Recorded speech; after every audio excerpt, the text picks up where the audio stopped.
What kind of diplomacy, JD, you are speaking about? What do you mean?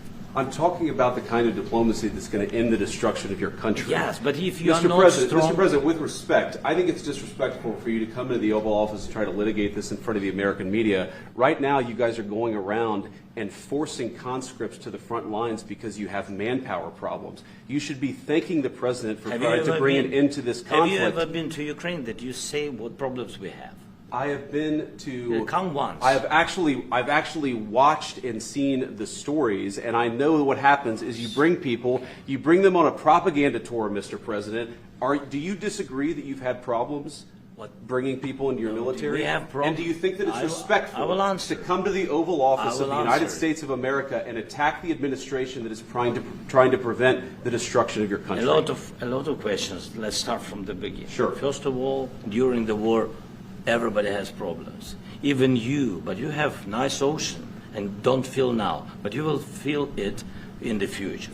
God bless. You don't know that. God bless. You don't God bless. You will not have a war. Don't tell us what we're going to feel. We're trying to solve a problem. Don't tell us what we're going to feel. I'm not telling you. Because you're in no position to dictate that. Remember this. I'm not you're in no position to dictate what we're going to feel. We're going to feel very good. You will feel influence. We're going to feel very good and very strong. You will feel influence. You're right now not in a very good position. You've allowed yourself to be in a very bad position, and he happens to be right about it. From the very beginning of the war, you're not in a good position. You don't have the cards right now. With us, you start having cards. Playing cards. But right now, you don't. You're playing cards. Mr. President. You're playing cards. Serious. You're gambling with the lives of millions of people. You're gambling with World War III. You're gambling with World War III. And what you're doing is very disrespectful to the country, this country. It's back to you. Far more than a lot of people said they should have. Have you said thank you once? A lot of times. No, in this even entire today, meeting, you said thank you. Even today. You went to Pennsylvania and campaigned for the opposition in October. Offer some words of appreciation for the United States of America and the President who's trying to save your country. Please, you think that if you will speak very loudly about the war, He's not speaking loudly. He's not speaking loudly. Your country is in big trouble. Can I Wait answer? a minute. No. You've done a lot of talking. Your country is in big trouble. I know. You're not winning. I know. You're not winning this. You have a damn good chance of coming out okay because of us. Mr. President, we are staying in our country, staying strong from the very beginning of the war. We've been alone, and we are thankful. I said thanks you haven't in been this alone. cabinet, you and haven't not been only alone. in this cabinet. We gave you, through this stupid president, $350 billion.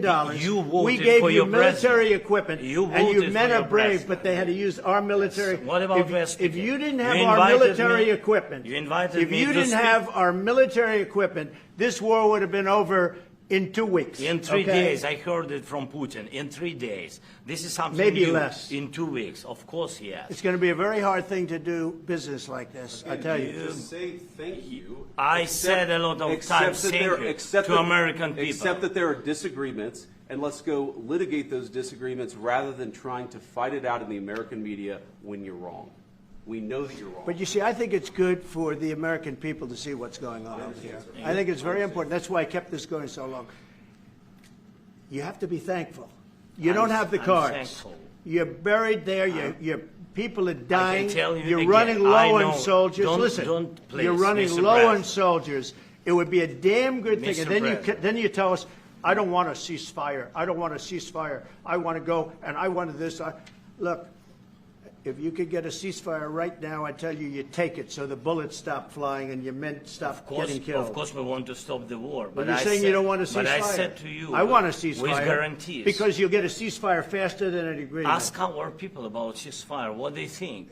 That wasn't it doesn't with matter me. for you what. That wasn't with me.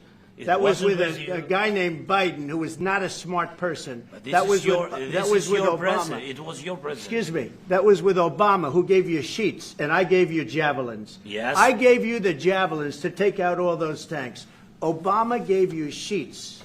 In fact, the statement is Obama gave sheets and Trump gave javelins. You got to be more thankful, because let me tell you, you don't have the cards. With us, you have the cards. But without us, you don't have any cards.